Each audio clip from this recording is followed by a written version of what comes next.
은혜 받으실 하나님 말씀은 신약성경 마가복음 16장 17절부터 20절 말씀이 되겠습니다. 마가복음 16장 17절로 20절 말씀을 다 같이 읽겠습니다. 믿는 자들에게는 이런 표적이 따르리니 곧 그들이 내 이름으로 귀신을 쫓아내며 새 방언을 말하며 뱀을 집어올리며 무슨 독을 마실지라도 해를 받지 아니하며 병든 사람에게 손을 얹은즉 나으리라 하시더라. 주 예수께서 말씀을 마치신 후에 하늘을 올려지사 하나님 우편에 앉으시니라.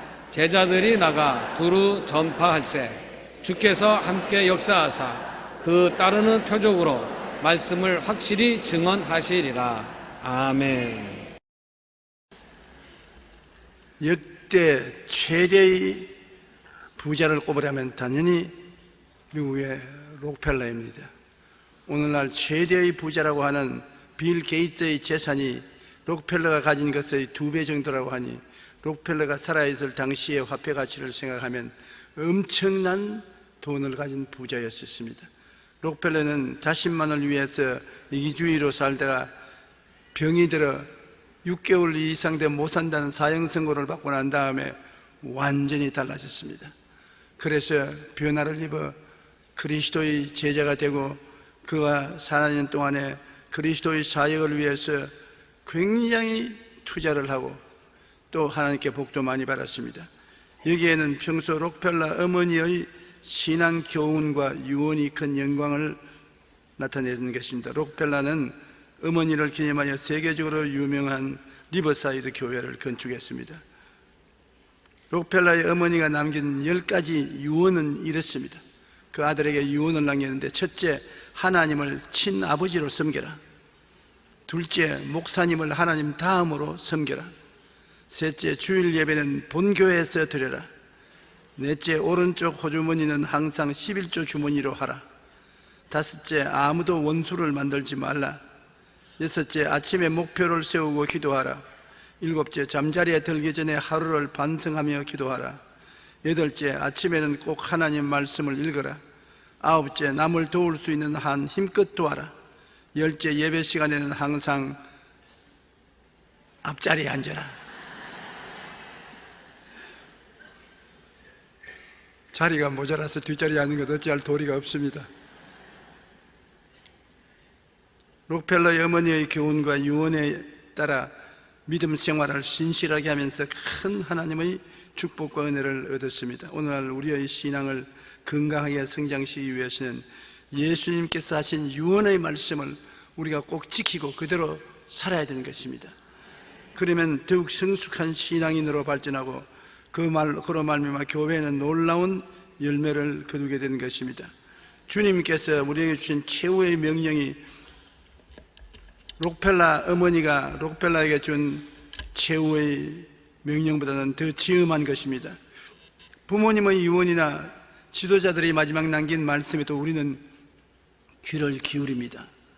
하물며 우리 주 예수님께서 부활승천하시기 전에 제자들에게 남기신 말씀의 중대성은 비교할 수 없이 지엄한 것입니다. 주님께서 우리에게 남기신 유언은 주님께서 가장 중요하다고 생각하는 것을 우리에게 남겨주신 것입니다. 예수님인 유언의 말씀 중 제일 첫째가 너희가 내 이름으로 귀신을 쫓아내라 했습니다. 이제 세상을 떠나서 영원한 천국으로 돌아가실 예수님이 제자들에게 남길 말이 어디 없어서 이 말 했겠습니까? 신앙생활에 가장 중요한 것이 하나님을 먼저 알고 모시고 섬기고 그 다음으로는 귀신을 쫓아내라. 다른 무엇 하기 전에 귀신 쫓아내라. 왜냐하면 아담이 하나님을 만나 뵙고 난 다음에 하나님의 손에서 지음을 받은 것을 알자말자 하나님 다음으로 곧 와서 만난 자가 누구냐? 뱀입니다. 귀신입니다. 하나님 만나고 난 다음 에덴 동산에서 제일 먼저 만난 것이 바로 뱀의 형상으로 온 마귀인 것입니다. 창세기 3장 1절에 그런데 뱀은 야훼 하나님이 지으신 들짐승 중에 가장 간교한 자라 뱀이 여자에게 물어 이르되 하나님이 참으로 너희에게 동산 모든 나무의 열매를 먹지 말라 하시더냐. 그 뱀이라고 말했는데 사탄이라고 말 안 했습니다. 그렇게 하는 사람이 있는데, 여러분 뱀이 말하는 거 보았습니까? 뱀은 말 못해요. 혀만 날라면 하죠. 뱀을 상징한 사탄을 말하는 것입니다. 사탄이 뱀을 상징해서 나타나서 아담과 하와를 속인 것입니다. 요한복음 8장 44절에 그가 거짓말쟁이요 거짓의 아비가 되었다고 말한 것입니다. 마귀는 예수님의 공생애에서도 제일 먼저 찾아온 놈인 것입니다. 누가복음 4장 1절로 2절에 예수께서 성령이 충만함을 입어 요단강에서 돌아오사 광야에서 40일 동안 성령께 이끌리시며 마귀에게 시험을 받으시더라. 하나님 성령을 모신 예수님은 광야에서 40주 40야 금식 기도할 때 마귀가 제일 먼저 찾아와서 예수님을 유혹했던 것입니다. 우리들에게도 하나님 다음으로 끈질기게 찾아오는 것은 귀신입니다. 하나님은 성령을 통해서 말할 필요 없이 우리에게 다가와 계시지만 그 다음으로 우리에게 다가와서 우리를 도역죄로 죽이고 멸망시키려고 하는 것이 바로 원수 마귀인 것입니다. 오늘 이 시간에 하나님이 계신과 동시에 마귀도 여기 와 있는 것입니다. 마귀가 와 있다니요. 신앙이 좋은 사람은 마귀를 쫓아내니까 근제 못하지만은 술 취하고 방탕하며 세속으로 살던 사람이 교회 자발적으로 오든지 누구에게 끌려서 왔으면 마귀가 같이 한단 말입니다. 이게 같이 앉아서 설교 들을 때 자꾸 귀를 막고 말씀을 듣지 못하게 회방하는 일을 하고 있는 것입니다. 우리에게 하나님 다음으로 끈질기게 찾아오는 원수는 요한복음 10장 10절에 도둑이 오는 것은 도둑질하고 죽이고 멸망시키려는 것뿐이라고 말했습니다. 내가 온 것은 양으로 생명을 얻게 하고 더 풍성히 얻게 하려는 것이라. 예수님이 와 계시면 좋은 일이 자꾸 일어나는 것입니다. 생명을 얻되 더 풍성히 얻습니다. 그런데 자꾸 나쁜 일이 생겨나면 웬일입니까? 도적이 왔습니다.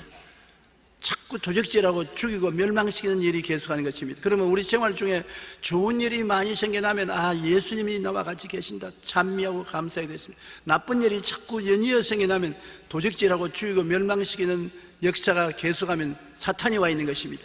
예수 이름으로 쫓아내야 되는 것입니다. 예수 이름으로 사탄을 쫓아내지 않고는 좋은 일이 일어나지 않습니다. 늘 방해하기 때문인 것입니다. 그러므로 예수님이 마가복음 16장 17절에 믿는 자들에게는 이런 표적이 따른다. 예수 믿는 자는 이런 표적이 따른다. 여러분 예수님을 믿으시면 아멘 하십시다. 그러면 이런 표적이 따라야 돼요. 이런 표적이 뭐냐? 내 이름으로 귀신을 쫓아내며. 여러분 우리가 아침에 잠에서 깨어 일어나서도 귀신 쫓아내고 잠자리에 들어갈 때도 귀신 쫓아내고 마음에 중심을 잡지 못하고 어지러울 때 어느 때인지 귀신을 쫓아내야 되는 것입니다. 귀신은 모든 악의 대변자인 것입니다.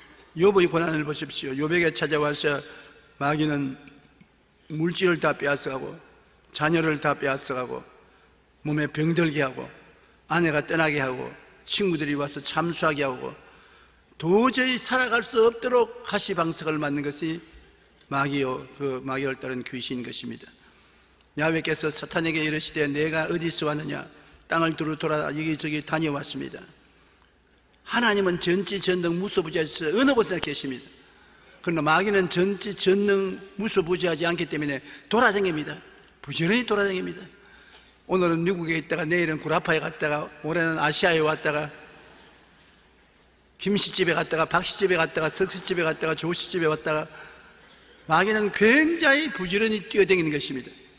하나님은 그럴 필요 없어요. 하나님은 시간과 공간을 초월해서 어느 곳이나 계십니다. 그래서 하나님께서 귀신에게 물었습니다. 내가 어디서 왔느냐? 땅을 두루 돌아 여기저기 다녀왔습니다. 사탄이 야훼께 대답하여 이르되 욥이 어찌 까닭없이 하나님을 경외하리까? 욥을 치게 허락해 주십시오. 참수하는 것입니다. 우리에게 와서 좋은 말 절대 안 합니다. 우리의 비난하고 참수하는 일만 하는 것입니다. 말이란 여러분 비난하거나 참수하는 데 사용하면 무서운 파괴력이 있습니다. 하나님과 사람 사이에 연결할 수 있는 것이 말입니다. 말을 통하지 않고는 하나님이 우리에게 말씀하시도 아니하시고 우리도 하나님께 말씀을 드릴 수가 없습니다. 우리 장로님이 조금 전에 기도하시는데 말을 했는데 하나님이 안 보이는데도 하나님 앞에서 보는 듯이 말로서 기도했습니다. 왜? 말은 4차원의 속에서 3차원의 세계를 뚫고 하나님과 교통하게 만드는 수단인 것입니다. 그리고 하나님은 계시를 주셔서 주의 종의 입술을 통해서 말씀을 우리에게 주시는 것입니다. 인간과 하나님과의 대화는 말씀을 통해서 이루어지는 것이요, 말씀은 그만큼 무게가 있습니다. 3차원과 4차원 세계를 아울러서 이끌어 나가는 힘이 바로 말에 있는 것입니다. 오늘날 온 세상은 악한 자 안에 처했다고 말했는데, 이 마귀가 사람들에게 오는 것도 말을 통해서 오는 것입니다.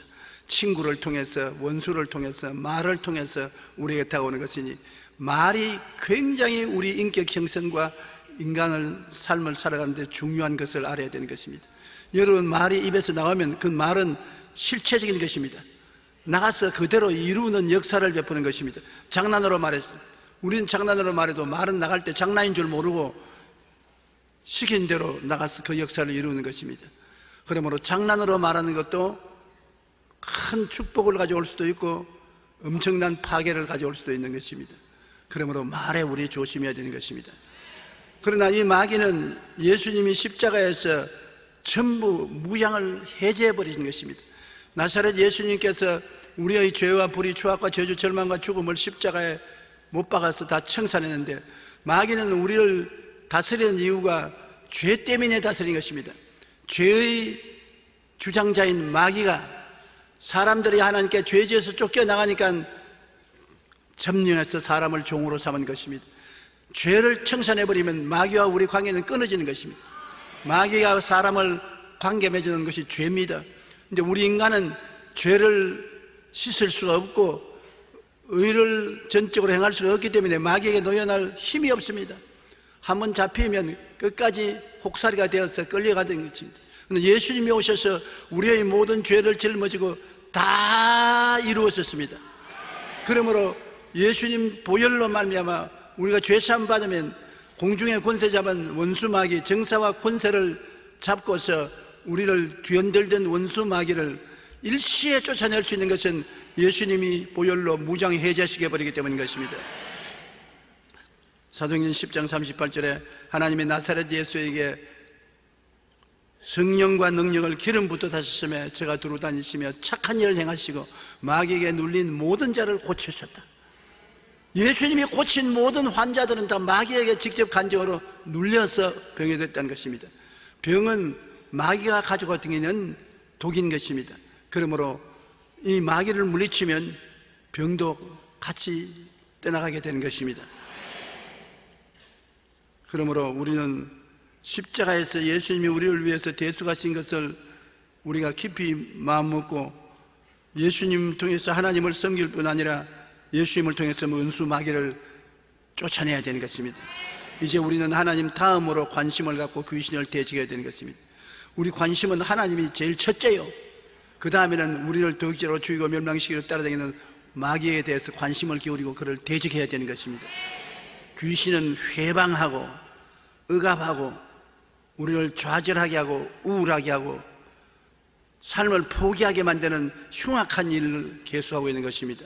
베드로전서 5장 8절로 9절에 근신하라 깨어라 너희 대적 마귀가 우는 사자같이 돌아다니며 삼킬 자를 찾나니 너희는 믿음을 굳건히 하여 그를 대적하라. 마귀는 내버려 놓으면 안 되는 것입니다. 대적해야 되는 것입니다. 예수님이 남기신 유언 중 첫 번째가 내 이름으로 귀신을 쫓아내라. 예수님은 다른 모든 명령을 하시기 전에 귀신을 쫓아내라고 말씀하셨습니다. 왜냐하면 예수님을 믿고 난 다음에도 마귀와 귀신들이 사람들을 도둑질하고 죽이고 멸망시키려 하기 때문인 것입니다. 성경에는 귀신을 악신이라고 했습니다. 타락한 천사인 루시퍼, 즉 사탄과 마귀를 따르는 부하들이 바로 귀신인 것입니다. 성경은 귀신이 하는 일을 자세히 가르치고 있습니다. 가만히 한번 들어보세요. 귀신은 사람 속에 들어와서 눈 멀고 말 못하게 하고, 마태복음 12장 22절입니다. 간질병을 일으키고, 마태복음 17장 15절 18절. 정신병을 일으킵니다. 마가복음 5장 15절. 또한 귀신은 듣지 못하고 벙어리를 되게 하는 것입니다. 마가복음 9장 25절. 자살하게 합니다. 누가복음 8장 33절. 배반하게 합니다. 요한복음 6장 70절. 거짓말하게 합니다. 요한복음 8장 44절. 사람들을 억압합니다. 사도행전 10장 38절. 점치게 합니다. 사도행전 16장 16절. 죄를 짓게 하는 것입니다. 요한일서 3장 8절. 미워하고 싸우고 살인하게 합니다. 요한일서 3장 12절. 또한 귀신은 하나님 말씀에 불순종하게 만듭니다. 창세기 3장 13절. 귀신은 고난을 가져옵니다. 욥기 1장 9절로 11절. 시험을 줍니다. 마태복음 4장 1절. 신앙인을 박해합니다. 베드로전서 5장 8절. 참수합니다. 요한계시록 12장 10절. 결국 사람을 죽이고 멸망시키는 것입니다. 야고보서 4장 7절에 마귀를 대적하라, 그리하면 너희를 피하리라. 지금 제가 말씀드린 이런 여러 가지 일을 마귀가 여러분이 하는데, 이런 일 중에 한 가지라도 다가오거든 나사렛 예수 이름으로 명하노니 물러가라, 명령해야 되는 것입니다. 여러분의 그 명령은 눈에 안 보이지만은 엄청난 힘을 가지고 3차원의 세계와 4차원의 세계를 뒤흔드는 것입니다. 그러므로 말을 해야 되는 것입니다. 여러분, 예수 그리스도를 믿고 구원받는 것도 마음속으로 아무도 몰래 믿기만 하면 구원받는 것이 아닙니다. 사람들 듣는 앞에서 주는 그리스도시요 살아계신 하나님의 아들이시니이다 입으로 고백할 때 우리는 구원을 받게 되는 것입니다. 그러므로 우리의 입에 말씀을 가지고서 귀신과 대적에 싸워야 되는 것입니다. 성경에는 귀신을 쫓아내는 방법을 말씀하고 있습니다. 다윗이 수금으로 사울 왕의 귀신을 쫓아내었듯이 찬양을 하면 귀신이 쫓겨나갑니다. 부흥하는 교회마다 찬양을 많이 합니다. 찬양을 많이 하면 찬양 가운데 하나님이 와 거하시고 찬양 소리에 귀신이 쫓겨나가는 것입니다.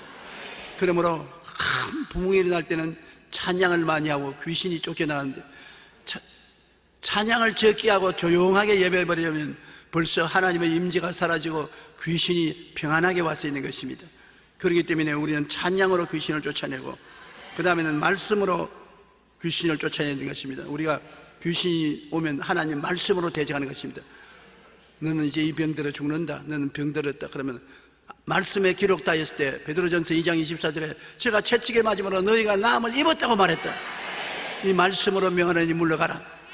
말씀은 두 날 가진 검과 같습니다. 마귀의 염통을 찌릅니다. 그러므로 마귀는 말씀 앞에서 물러가는 것입니다. 그 다음 기도로서 마귀는 물러가는 것입니다. 여러분, 주님께 간절히 기도하면 기도는 가서 하나님의 손을 잡고 우리를 모시고 오는 것입니다. 기도가 있으면 그 분위기 속에 마귀가 견디지 못하므로 기도를 많이 하는 사람에게는 마귀가 견디지 못합니다. 그 다음에는 예수 그리스도의 이름으로 귀신을 쫓아내는 것입니다. 믿음을 굳게 하여 쫓아내고 귀신이 한 길로 왔다가 7길로 도망간다고 믿어야 되는 것입니다. 한 길로 오기는 몰래 숨어 왔다가 나갈 때는 기절초풍을 하고 정신없이 부둥거리며 쫓겨나가는 것입니다. 종교개혁가인 칼빈은 이렇게 말했습니다. 그리스도의 능력이 나타나는 곳에는 마귀와 죄악이 모두 사라진다. 예수님의 이름에 마귀는 절대적으로 견뎌내지 못합니다. 예수 이름이 그만큼 능력이 있습니다. 파워가 있는 것입니다. 그렇기 때문에 예수님의 유언을 생각하고라도 여러분, 먼저 하나님을 예배하고 그 다음에는 귀신 쫓아내고 그 다음에 우리가 다른 것 해야 되는 것입니다. 도적놈을 갖다 집에 두고는 무슨 일을 해도 소용이 없어요. 우리가 아무리 벌이를 해서 집에 갖다 놓아도 도둑이 들어와서 몰캉 다 가져나가 버리면 무슨 소용이 있는 것입니까? 그러므로 매일 귀신을 쫓아내야 되겠습니다. 한번 따라 말씀해주세요. 예수 이름으로 명하노니 나를 괴롭히는 원수 귀신아, 물러가라. 우리 가정에서 물러가라. 우리 사회에서 물러가라. 우리 국가에서 물러가라.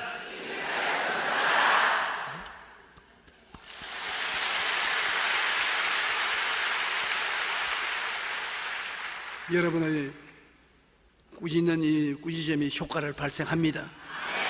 마귀가 벌써 천지가 진동하는 이 하나님의 자녀들의 고함 소리에 7길로 도망을 치고 있습니다. 여러분, 이러한 승리적인 명령을 꼭 하시기를 주 이름으로 축복합니다. 그 다음 예수님이 유언하신 것 중에 두 번째가 새 방언을 말하라고 말한 것입니다. 그 방언은 무엇 때문에 하느냐? 알아듣지도 못하는 것. 알아듣지도 못해도 예수님이 하라고 했으니 하는 것입니다.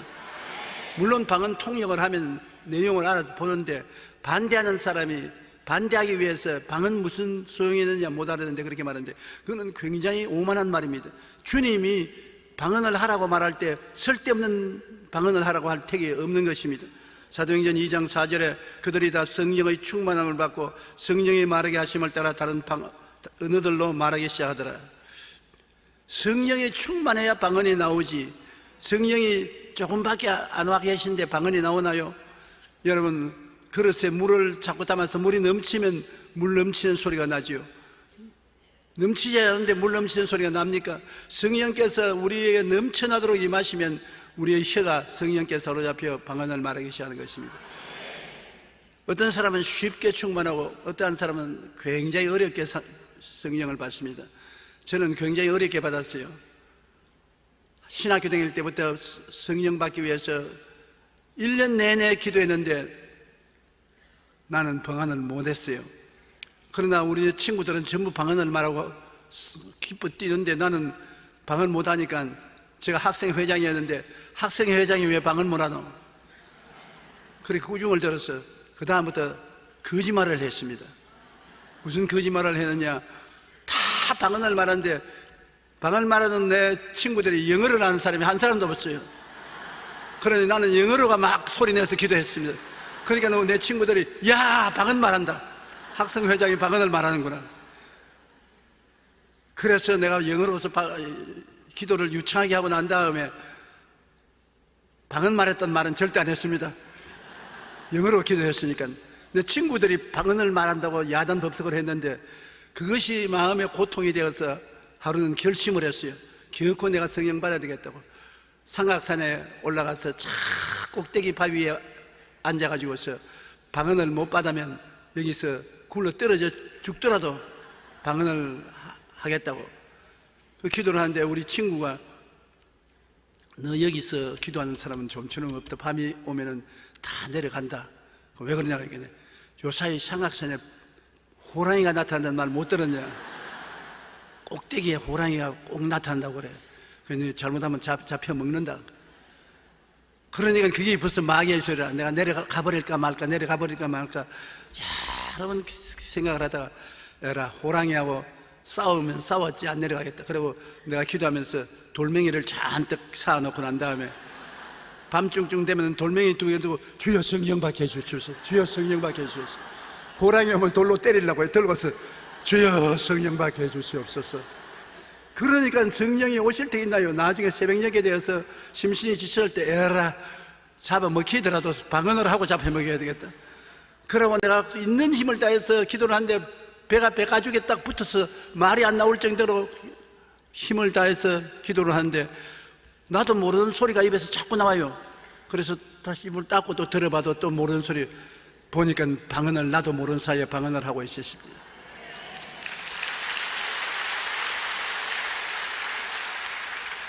내가 그래서 그 방언을 하고 난 다음에 내려와서 상하산 버스 정류소에 와서 버스를 타면서도 손으로 막고서 계속 방언을 했습니다. 안 하면 중지해버릴까 싶어가지고서. 언제까지 했냐? 학교로 돌아와서 우리 최하실 목사님에게 가서 기숙사에 있는 사람들 앞에서 방언하는 거 보여주고 난 다음 그 다음 끝쳐도 괜찮다고. 방언을 한번 하면 평생을 하는 줄 내가 몰랐어요. 누가 안 가르쳐주니까. 만일 끝쳐서 기숙사에 가서 또 냉랭하고 영어로 또 기도해야 된다면 큰일 아닙니까? 그래 그냥 막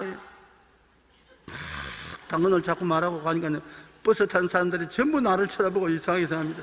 그러나 이렇게 방언을 하다가 버스에서 내려서 기숙사로 뛰어들어가서 그냥 큰 소리로 방언으로 막 기도를 하고 외치니까 전부 다 놀래 자빠졌어요. 와, 기어코 방언 받았구나.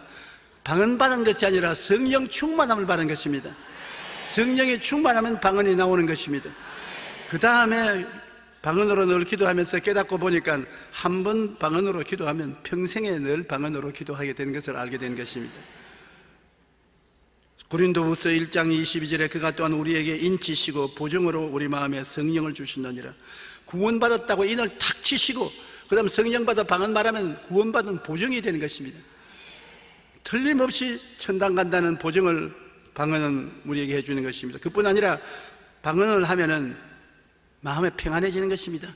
마음에 울적하고 고통스럽고 억압되고 답답하고 우울할 때, 내가 사람의 말로 기도해서 통과 안 될 때 방언으로 기도하면 상쾌해지고 마음이 평안해지는 것입니다. 이사야 28장 11절로 13절에 그러므로 덧없는 입술과 다른 방언으로 그가 이 백성에게 말씀하시리라. 전에 그들에게 이르시기를 이것이 너희 안식이요 이것이 너희 상쾌함이니 너희 곤비한 자에게 안식을 주라. 인생을 살면서 지치고 피곤하고 곤비한 사람에게 성령 받고 방언하게 말해주라. 그러면 상쾌해지고 안식이 다가온다는 것입니다. 그러나 그들이 듣지 아니하였으므로 야훼께서 그들에게 말씀하시되 경계에 경계를 더하며 경계에 경계를 더하며 교훈에 교훈을 더하며 교훈에 교훈을 더하고 여기서도 조금 저기서도 조금 하사 그들이 가다가 뒤로 넘어져 부러지며 걸리며 붙잡히게 하시리라. 이 말은 무슨 말씀이냐면 어떤 교회에 가면은 늘 율법과 제도와 형식으로 설교를 해서 기쁨과 희망이 전혀 없습니다. 늘 하지 마라 지옥 간다, 하지 마라 벼락 맞는다, 하지 마라 매 맞을 것이다, 저주받을 것이다, 전부 하지 마라 벌 받는다는 소리만 하니까 경계에 경계를 더하고 교훈에 교훈을 더하니까 웃으면서 활기차게 교회 왔다가 예배 드리고 난 다음은 다 죽은 풀같이 돼가지고 나옵니다. 전부 하지 마라. 왜 기운이 없냐? 하지 마라. 근데 나가서 하지 마라 하는 건 골라가면서 다 하거든. 자꾸 하지 마라 하지 마라 하면 그것이 나가서 더 하도록 만들어주는 것입니다. 성령이 와서 하기 싫게 만들어줘야지. 마음이 변화되지 않는데 곁으로 교훈에 교훈을 더하고 경계에 경계를 더한다고 되는 것입니까? 교회에서 희망과 꿈을 얻지 못하면 예배가 실패하고 마는 것입니다. 신앙에는 평안과 기쁨과 희망과 행복이 반드시 따라와야 되는 것입니다. 로마서 14장 17절에 하나님의 나라는 먹는 것과 마시는 것이 아니요 성령 안에 있는 의와 평강과 희락이라. 예배드리고 나면 속이 시원하고 바카스 먹은 것이 좋습니다. 기운이 생겨나고 평안하고 기쁘고 즐겁고 소망 차지고 가슴이 뿌듯해지는 것입니다. 그래야 그게 예배인 것입니다. 예배를 보고 난 다음에도 지치고 피곤하고 고달프고 좌절되고 절망되면 그것은 잘못된 예배를 드린 것입니다. 성경에는 그러므로 교회 와서 성령 충만 받고 방언 말하게 하라. 이것이 너희 안식이요 이것이 너희 상쾌함이 된다. 방언 왜 하냐? 예수 믿고 상쾌하게 되고 안식이 있으면 즐겁게 찬양하고 전도할 수 있고 신앙이 성장하는데, 예수 믿고 불안하고 좌절하고 공포심에 빠져서 억눌려 살면은 그 신앙이 성장하지 아니하는 것입니다.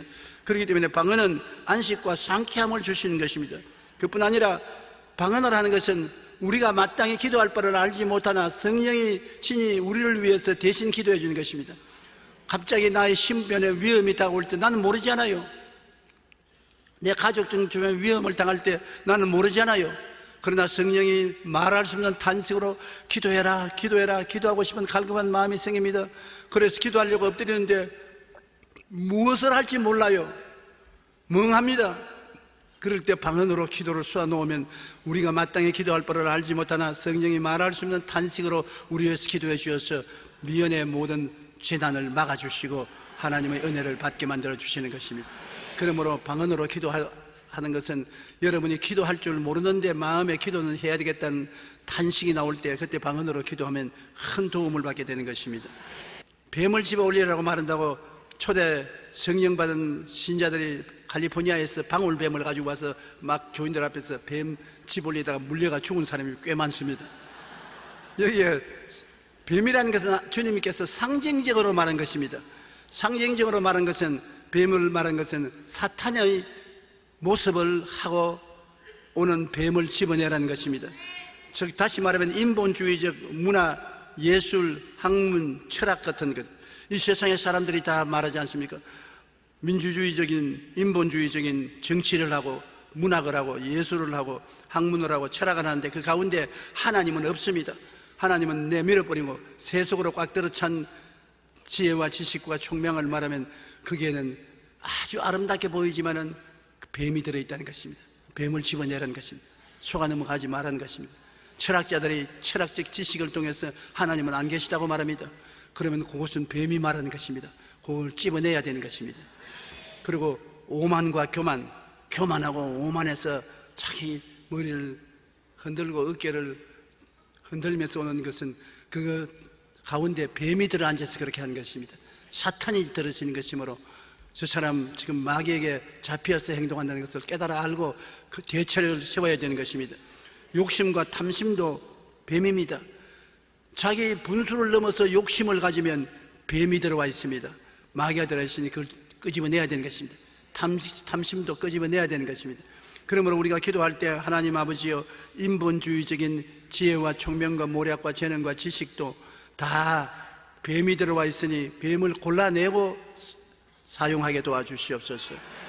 내가 교만과 오만하면 뱀이 들어와서 나에게 고만하고 오만하게 만드는 것이니 뱀을 드러내게 해 주시옵소서. 욕심과 탐심을 가지면 이것은 뱀이 들어왔으니 뱀을 쫓아내게 해 주시옵소서. 분별을 해야 되는 것입니다. 인생을 분별하지 않고 무작정하게 살면 안 되는 것입니다. 좋은 것은, 음식은 다 좋다고 해서 막 집어 먹으면 안 돼요. 술은 음식이라도 좋지 않아요. 담배는 먹는 기호품이라도 좋지 않아요. 또한 밥도 좋지만 너무 많이 먹으면 위장병 생겨요. 좋은 것이라도 그 속에 귀신이 들어있을 수 있으니까 분별할 줄 알아는 것입니다. 주님께서 뱀을 집으라는 것은 분별하는 인생을 살아라는 것입니다. 요한 1서 2장 16절에 보면 세상에 있는 모든 것이 육신의 정욕과 안목의 정욕과 이생의 자랑이니 다 아버지로부터 온 것이 아니요 세상으로부터 온 것이라. 그러므로 세상으로부터 온 것을 우리가 분리해내야 되는 것입니다. 그 다음에 분별력이 있는 삶을 살아야 되는 것입니다. 말씀과 성령의 가르침에 우리는 귀를 기울여야 돼요. 요한복음 14장 6절에 예수께서 이르시되 내가 곧 길이요 진리요 생명이니 나로 말미암지 않고는 아버지께로 올 자가 없나니라. 아버지께로 다 간다고 생각하면 큰 오해입니다. 종교가 많지요. 불교도 있고 유교도 있고 도교도 있고 마호메도교도 있고 우리는 기독교도 있고 어느 종교든지 열심히 믿으면 구원받는다, 그렇게 말하는 사람이 있습니다. 거짓말인 것입니다. 예수님의 십자가 보혈로 대속한 은총이 없는 철학이나 과학이나 인간의 힘으로 구원받으려고 하는 것은 다 엉터리인 것입니다. 받을 수가 없어요.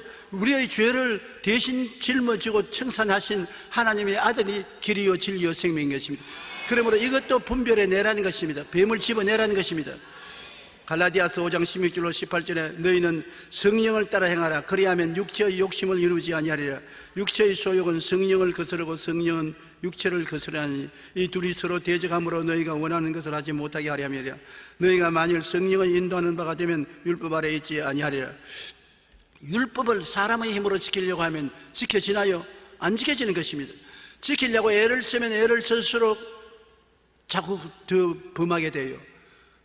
어느 빵 가게 앞에서 어린아이가 서서 땀을 뻘뻘 흘리면서 몇 시간이고 서 있습니다. 빵 주인이 나와서 너 왜 빵 가게에서 빵 진열장을 들여다보고 땀을 뻘뻘 흘리며 있냐. 내가 도둑질을 해서 안 먹으려고 애를 쓰고 있습니다 지금. 그래 빵 가게 주인이 말이야, 야 이놈아, 빵을 쳐다보고 안 훔쳐 먹으려고 애를 쓰다가 결국에는 훔쳐 먹게 되네.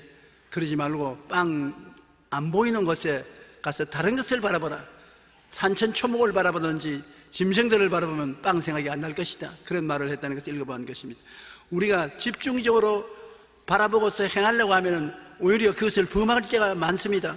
먹지 마라 하면 더 먹고 싶고, 가지 마라 하면 더 가고 싶고, 보지 말라는 것 더 보고 싶고, 가지지 말라는 것 더 가지고 싶은 것이 인간의 품성인 것입니다.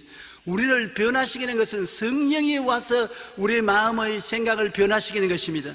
우리가 기도하면 성령이 우리 마음속에 와서 사랑과 희락과 화평과 오래 참음과 양성과 충성과 온유와 절제 같은 마음의 변화를 갖다 주는 것입니다. 그러면 우리가 스스로 하락해도 하기 싫어서 안 하는 것입니다. 하고 싶은 것을 안 하려고 하면 몸부림을 치고 땀을 흘리지만 하기 싫은 것을 하라고 하면 안 하게 되는 것입니다. 성령이 와서 죄와 불의와 추악은 하기 싫게 만들어주는 것입니다. 보기도 싫고 듣기도 싫고 하기도 싫게 만들어주는 것입니다. 성령으로 우리가 변화를 받는 것입니다.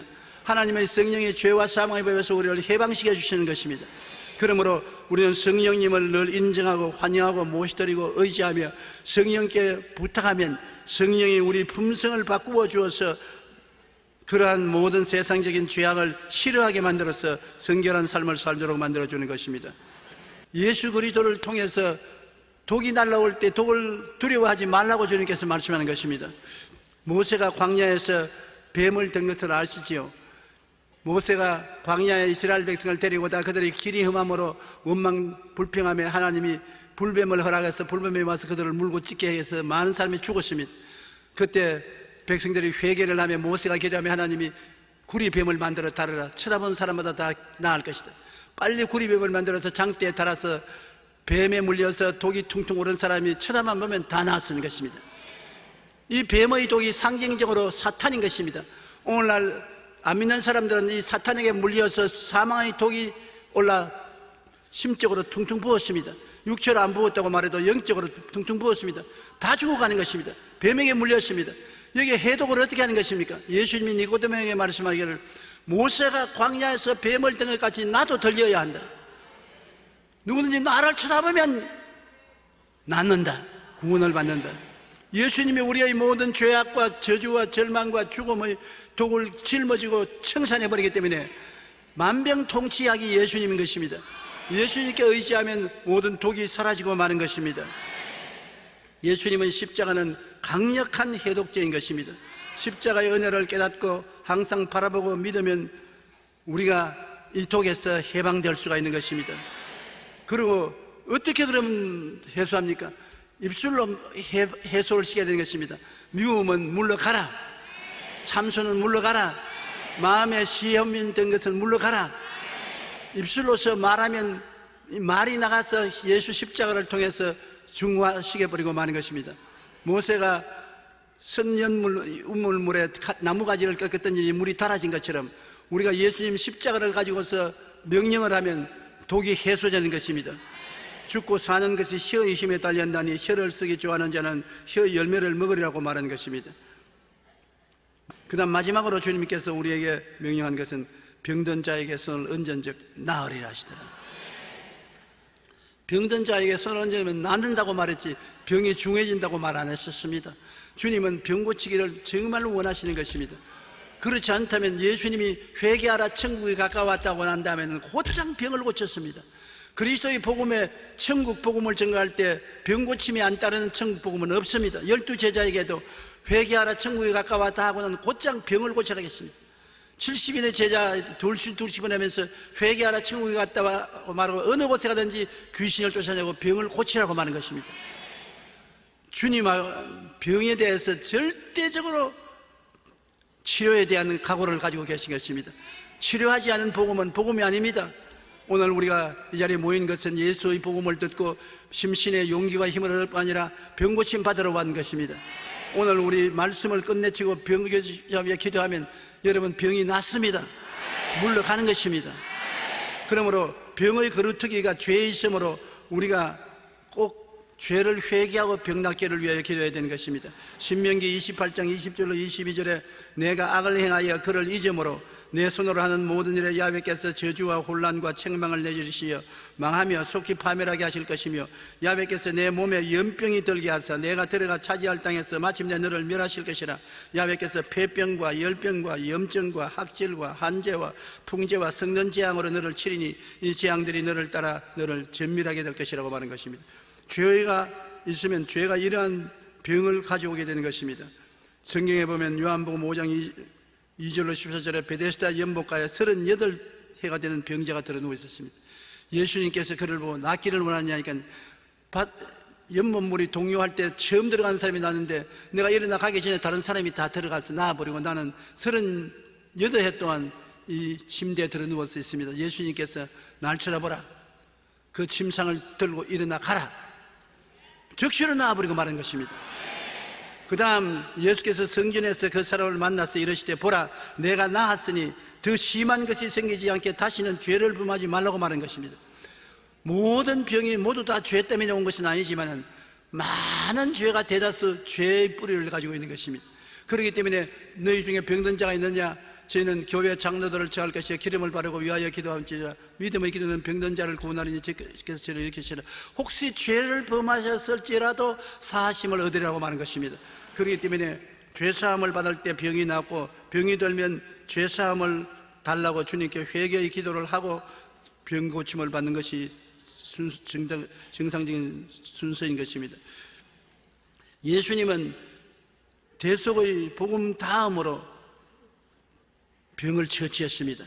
마태복음 4장 23절로 24절에 예수께서 온 갈릴리에 두루 다니사 그들의 회당에서 가르치시며 천국 복음을 전파하시며 백성 중에 한두 가지 병 아닙니다. 모든 병과 모든 악한 것을 고치시니 그의 소문이 온 수르야에 퍼진지라 사람들이 모든 앓는 자 각종 병에 걸려 고통당하는 자 귀신 들린 자 간질한 자 중풍병자를 데려오니 그들을 다 고치시더라.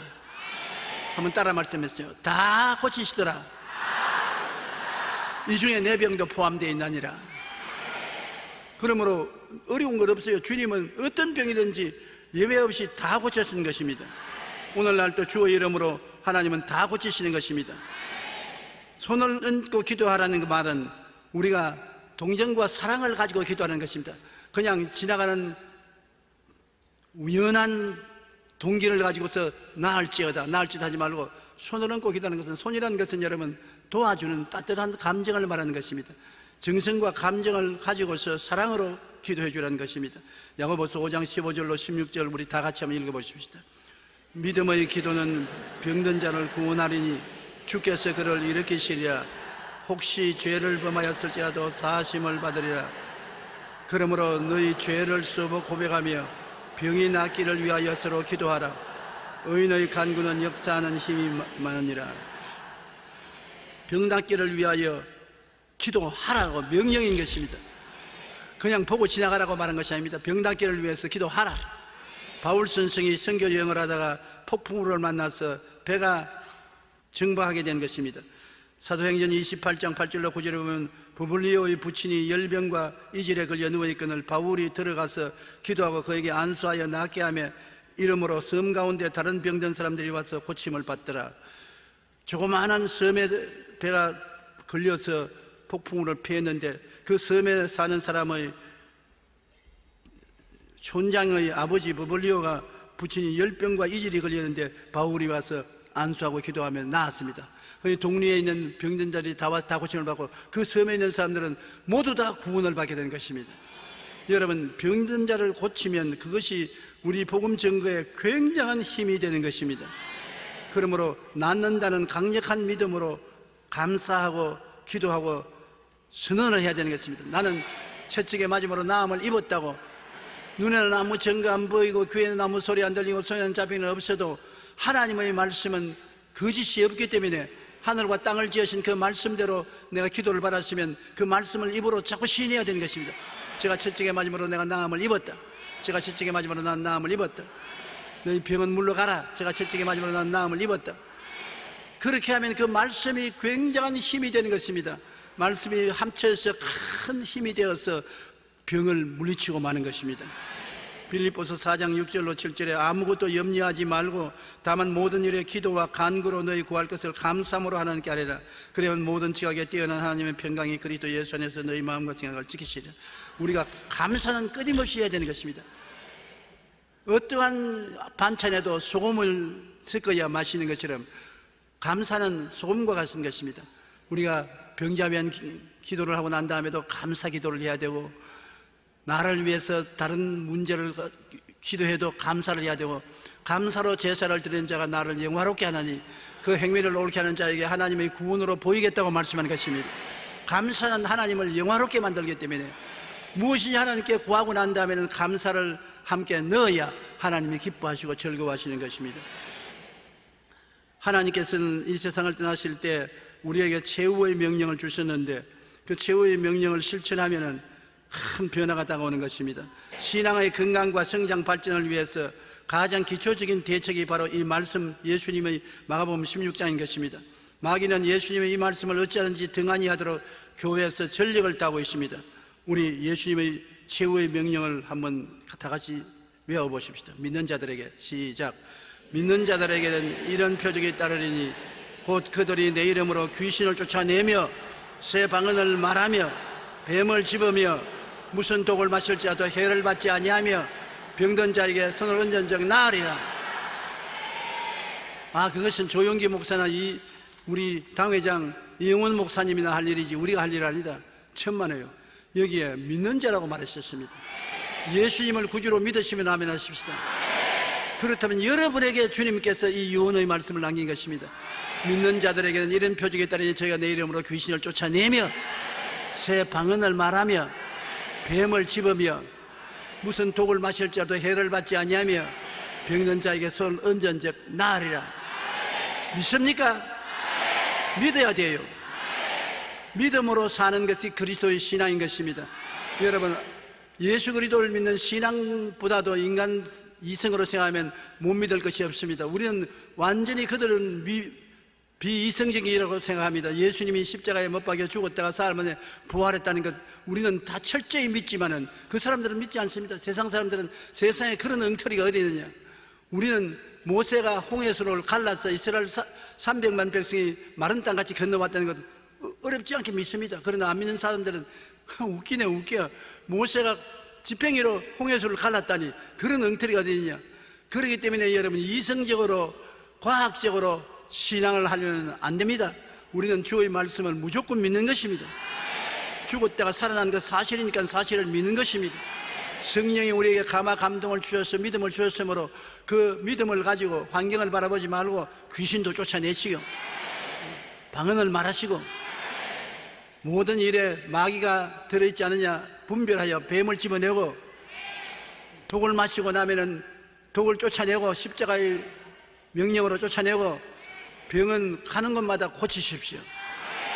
그러면 주님께서 우리와 같이 역사해 주시는 것입니다.